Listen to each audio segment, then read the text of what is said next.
International business has created the world we live in, and it brings you exposure. If you don't have exposure, you can't trade.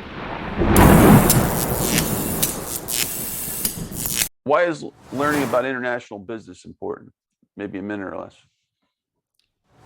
International business gives you exposure, and trading, which is the oldest profession and business of this world, is based on international traveling and international business. So you pick up products from spices from India and put them in Arab or bring them to the West, spices business, or the Silk Route.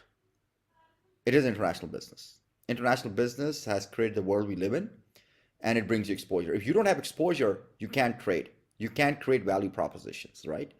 It is exposure that I'm sitting here today and I can order something in Dubai, which is made in the United States of America from Amazon, right? That's international exposure. So if you're not looking at international business, you're not looking at a business at all as of today's world, in the age of internet and e-commerce.